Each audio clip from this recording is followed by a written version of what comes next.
You're sitting in front of your laptop. Same chair, same desk, same task you've been avoiding by researching. Your brain whispers the usual lie. This is boring. Your hand drifts toward your phone like it has its own personality. And in 2026, that's how most people lose. Not to failure, to discomfort. Because boredom is discomfort wearing pajamas. What if boredom is actually your advantage? Boredom is training. Most people treat boredom like an emergency. You treat it like a gym. Trick 1. Call boredom what it is. Boredom isn't a fact about your life. It's an impression. Your mind is saying, I want stimulation. That's it. So you name it. Boredom is here. Not, this task is unbearable. Not, I can't focus. Just, boredom is here. You feel it in your body. Restless legs. A small itch behind your eyes. That impulse to switch tabs. You don't fight it. You don't feed it. You let it sit on the couch while you keep living. Trick 2. Do a boredom rep. You put your phone face down. You slide it just out of reach. Your hands rest on the desk. Open. Still. And you do 60 seconds of nothing on purpose. No scrolling. No checking. No quick peek. You watch what happens. Your mind tries to bargain. Just one video. Just one update. Just one tiny reward. It's cute. It's also the habit that keeps you average. So you breathe. Slow in. Slow out. And you learn the lesson boredom teaches. Urges peak. Then they fall. If you don't act, they pass. Urges are weather. That's the whole trick. You stop obeying the first impulse. Trick 3. Make the boring things smaller. Your brain hates vague work. Finish the project feels endless. So boredom shows up to protect you. So you shrink the target. You tell yourself, 10 minutes. Your hands go back to the keyboard. You write one paragraph. You clean one section. You send one simple message. And as you move, boredom changes shape. It becomes focus. Most people wait to feel motivated. You act, and motivation follows like a dog on a leash.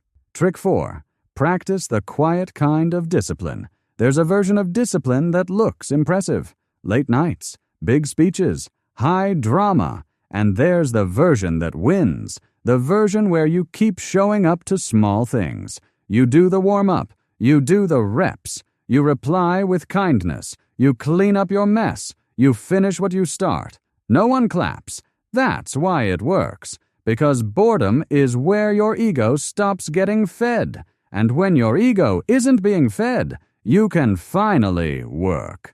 Silence builds skill. Trick 5. Stay in the room. That sounds small. It's not. Because boredom doesn't only show up at your laptop. It shows up in conversations, in meetings, at dinner when someone is telling a story that isn't about you, and the phone is right there, offering a trapdoor. So you practice the rare move. You keep your hands off the screen. You keep your eyes on the person. You listen long enough to understand, not just long enough to reply. Your brain will complain. It will say, this is slow. It will say, we could be somewhere else. That's the same impulse that makes you quit boring work early. So you treat it the same way. You notice it. You name it. You breathe once. And you stay. This is where justice lives. Because paying attention to someone is a form of respect. And it's where wisdom grows. Because you catch details other people miss while they're half scrolling. In 2026, most people are physically present and mentally gone. If you're the person who can stay, you stand out instantly. Trick 6. Use boredom as a signal to return to virtue. When you're bored, your mind looks for escape. Sometimes the escape is harmless. Sometimes it's gossip. Sometimes it's picking fights online. Sometimes it's buying things you don't need. Boredom makes you vulnerable to cheap rewards. So you ask one question that pulls you back. What does a good person do next? Not a perfect person. A good person. Maybe a good person finishes the boring email instead of sending a snarky one. Maybe a good person does the dishes instead of doom scrolling. Maybe a good person goes for a walk instead of refreshing the same app again. You don't need entertainment. You need direction. Trick 7. Make peace with ordinary. This one stings because a lot of your boredom comes from a belief. My life should be more exciting than this, and that belief creates a constant itch. So you practice a different thought. This is my life. This is the moment I actually have. You look at your hands. You look at the sunlight on the desk. You hear the hum of the room, and you choose to be here. Be here on purpose. That isn't settling. That's strength. Trick 8. Remember what time is, not in a grim way, in a clarifying way. Boredom is often your mind forgetting the price of an hour. You won't get this hour back. So you ask, gently, how do I want to spend it? Not for productivity points, for meaning. Because if you can handle boredom, you can handle most of life. You can handle waiting. You can handle repetition. You can handle slow progress. And slow progress is what wins in the real world. One more place to train, this is waiting. You're in a checkout line. The person in front of you is taking their time, like they invented time. Your hand reaches for the phone. Of course it does. So you practice. You keep the phone in your pocket. You feel your fingers curl and uncurl. You take one breath and let the impatience burn off. You look around. You notice the ordinary things, the floor tiles, the soft buzz of lights, the way people's shoulders carry their day. This is voluntary discomfort in miniature. If you can wait without entertainment, you can work without entertainment. And that is how you win quietly while everyone else needs a hit to keep going.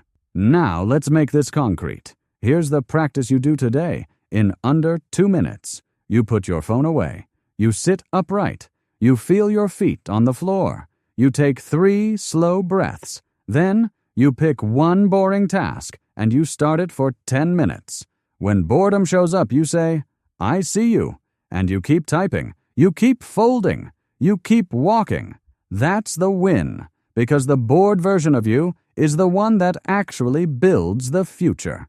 Now, your next action. Choose one boredom block today. 15 minutes. One task. No switching. If you need a rule, it's this. If your hand reaches for the phone, you do one breath first. One breath. Then you decide. That decision is your freedom. That's the quiet advantage you keep forever. Recap. Boredom is an impression. Urges pass if you wait. Ordinary work wins. If you want, comment what your boredom usually makes you do and what you're going to do instead for 15 minutes today.